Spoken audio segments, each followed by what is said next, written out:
जैसा कि आप अवगत हैं कि वर्तमान में राशन कार्ड एक बहुत ही महत्वपूर्ण इशू है और इसको लेकर विभाग द्वारा, खाद्य एवं उपभोक्ता संरक्षण विभाग द्वारा लगातार कार्रवाई की जा रही है। और ऐसे सभी लोग जिनको राशन कार्ड नहीं है परंतु वो योग्य हैं इसके कि उन्हें मिले, उसके लिए भी सर्वे करवा के और सूची बनवाकर और फिर उनका आवेदन प्राप्त कर उनको राशन कार्ड बनाए जा रहे हैं। और इसी क्रम में एक बात समीक्षा में ये भी सामने आई थी कि जो आरटीपीएस के काउंटर पर राशन कार्ड बनाने के लिए आवेदन दिया जाता है, उसमें से कुछ त्रुटिपूर्ण ढंग से जो कार्ड निष्पादित हो जाते हैं, तो उसके लिए अपील का प्रावधान है आरटीपीएस में, परंतु उसका ठीक से उपयोग नहीं हो पा रहा था या डिस्पोजल नहीं हो पा रहा था। तो इसको ध्यान में रखते हुए आज कैबिनेट में एक महत्वपूर्ण निर्णय लिया गया है। और ये अब क्या है कि जो राशन कार्ड आरटीपीएस में बनता था, तो अब उसको लोक शिकायत निवारण अधिकार अधिनियम के दायरे में लाया गया है। यानी पहले जो लोक शिकायत निवारण अधिकार अधिनियम में आवेदन या शिकायतें की जा सकती थीं, उनकी एक नेगेटिव लिस्ट भी थी कि कौन कौन से मामले वहाँ नहीं लाए जा सकते हैं।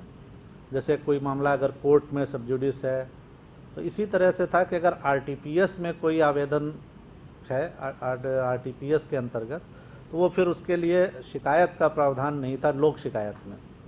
लेकिन आज एक ये बड़ा निर्णय लिया गया है सरकार द्वारा, और अब आरटीपीएस की जो राशन कार्ड संबंधी सेवा है, इसको लोक शिकायत निवारण अधिकार अधिनियम के दायरे में ले आया गया है। यानी अगर अब जो सेवा प्राप्त करने वाले आवेदक संतुष्ट नहीं हैं, तो वो अब लोक शिकायत प्राधिकार के पास अपनी शिकायत दायर कर सकते हैं, और जो एक्ट के अनुसार समय सीमा निर्धारित है उसके अंतर्गत उसका डिस्पोजल होगा। तो हम लोगों की अपेक्षा है कि इससे राशन कार्ड की संबंधी अगर जो थोड़ी बहुत शिकायतें रहती हैं वो भी समाप्त हो पाएंगी। और वर्तमान में जो अभी स्थिति है राशन कार्ड जनरेशन की, अभी तक जो राशन कार्ड विहीन परिवार सुयोग्य परिवार थे, उनमें 23,28,552 नए राशन कार्ड जनरेट किए जा चुके हैं।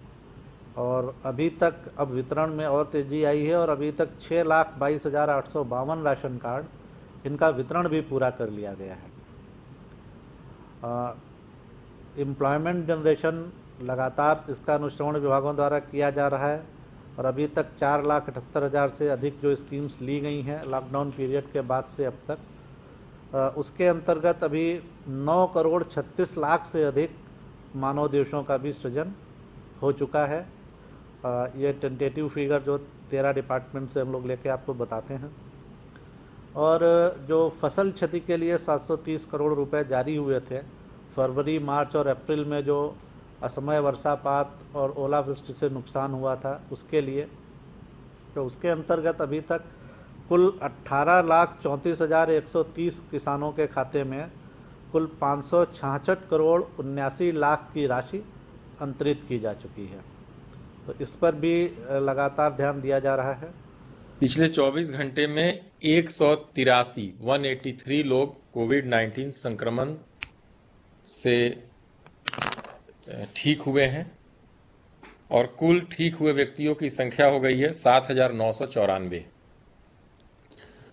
और इस प्रकार बिहार राज्य में कोविड संक्रमित व्यक्तियों में रिकवरी का दर है 76.92%।